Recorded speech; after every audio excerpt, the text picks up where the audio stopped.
At 7 o'clock in the morning, the Seattle Culinary Academy kitchen looks like this. Cooking utensils in their place, ladles, spoons, pans, stacked for today's classes. Today's menus are well on their way. But today is not an ordinary day at the Academy. The students know it, and the chef instructors know it.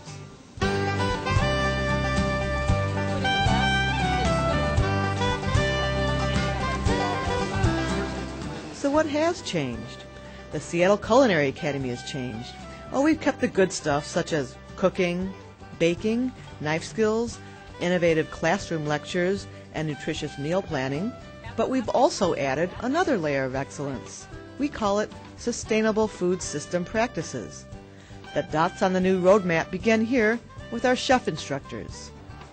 And those dots lead right here, 40 miles north of the Culinary Academy, LaConner Flats, right in the heart of Skagit Valley.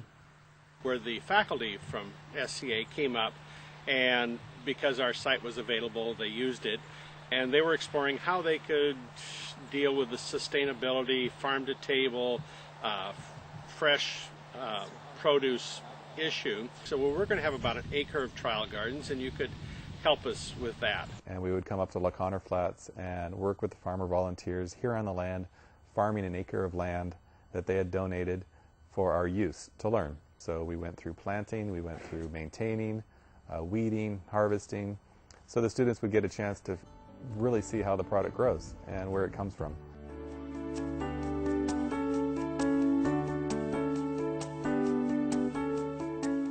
We call it farm-to-table sustainability. What does that mean? It means the Academy will seek out local farmers who grow and produce quality farm products. It means the Academy will use a growing season calendar to take advantage of optimum harvest and product freshness. It means the Academy will teach environmental awareness. Best of all, it means Academy students will get their hands dirty and work more closely with area farmers to learn valuable garden practices from seed to harvest. Last June, our students took the short bus trip north to the fertile grounds of the Skagit Valley. There was an unmistakable excitement.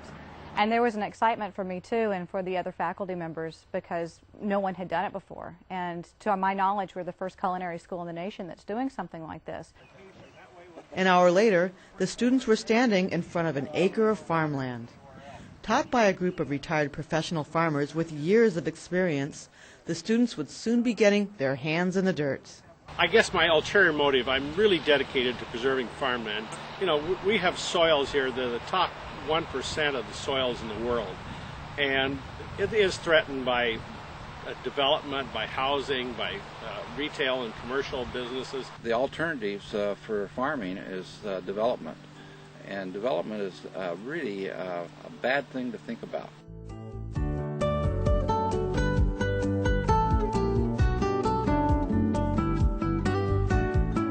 Our students took part in a fast 6-week growing season, but it was a complete growing cycle.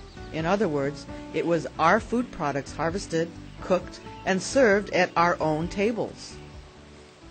The real value is in seeing how much better produce you can get by selecting varieties and working with the grower than you can just go picking it off the shelf or ordering it sight unseen. You're out there and you're able to take something that you just picked fresh 3 seconds ago and put that in your mouth, there's a very different flavor. I think it's also psychological that you know that it's organic. That whole term means there weren't any pesticides added to it. But in general, if you're buying something from 10 miles away that was grown in the valley, you know that it's going to be fresher than the carrot that was harvested in California 2 months ago and held in cold storage. That is precisely what the Seattle Culinary Academy was looking for.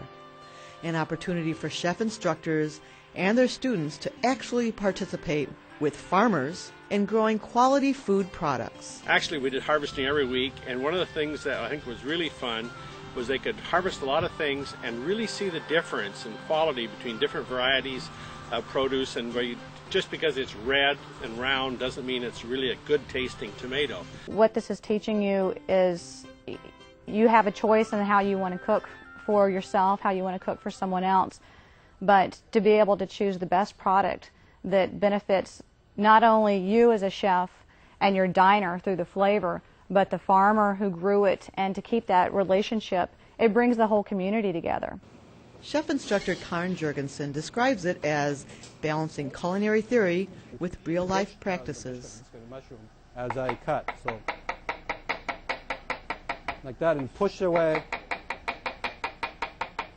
The benefits to students going through this Sustainable Food Systems course and having the opportunity at Skagit Valley versus going to a culinary school that just focuses on technical aspects of food, I think really gives a student a connection to their whole food system, and realizing that they're a piece of it, that it doesn't just stand alone, that they can influence it.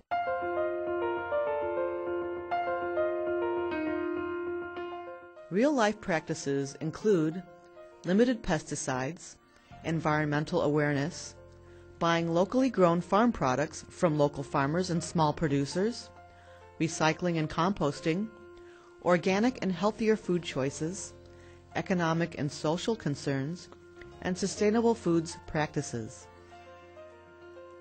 If we don't go direct market, there's not much of a chance, in my opinion, that there'll be a future for agriculture here. Buying local food can often be more nutritious than food that travels from a long distance, partly because it's picked more at the peak of its ripeness versus before it's ripe.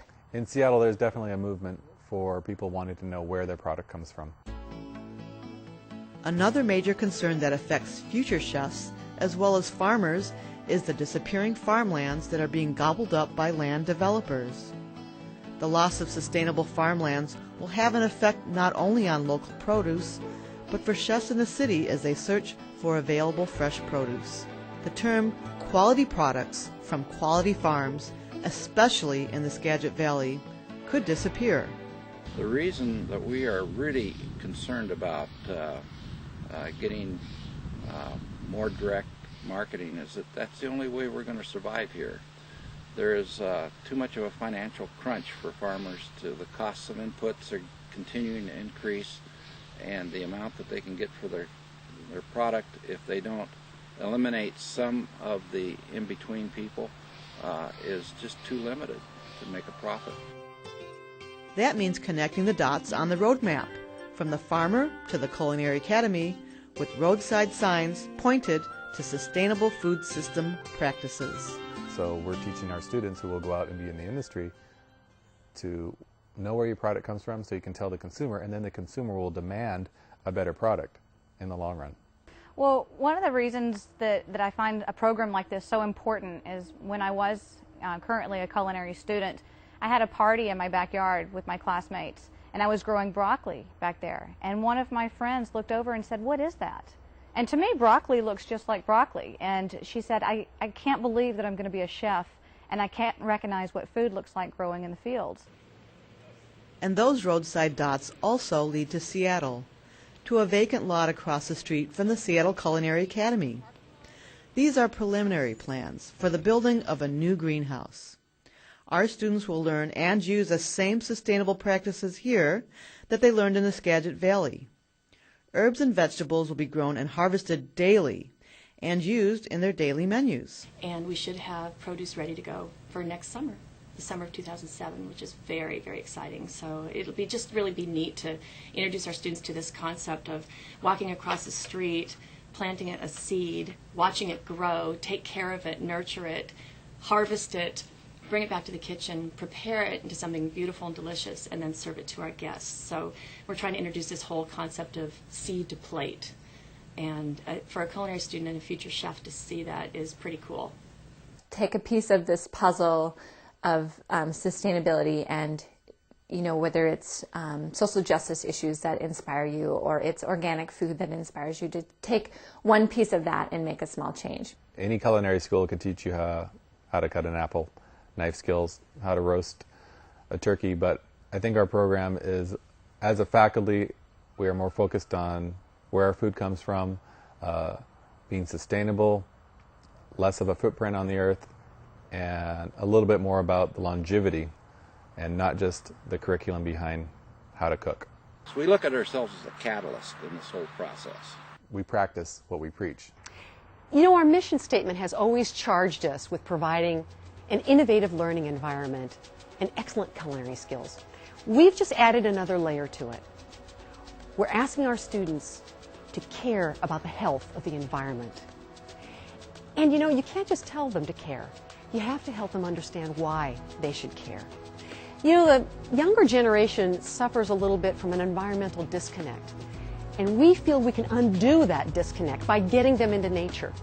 We feel very strongly that we need to not only make sure that our students have great culinary skills, but by providing them with this added layer of awareness and knowledge about the environment, that our restaurant community will see these as ideal people to hire.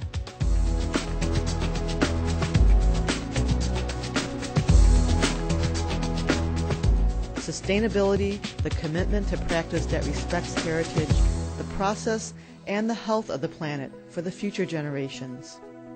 The new mission not only establishes excellence in culinary and baking careers, it fosters better stewardship of the environment. And that's what makes the Seattle Culinary Academy not only the best in the city, it's quite possibly the best in the country.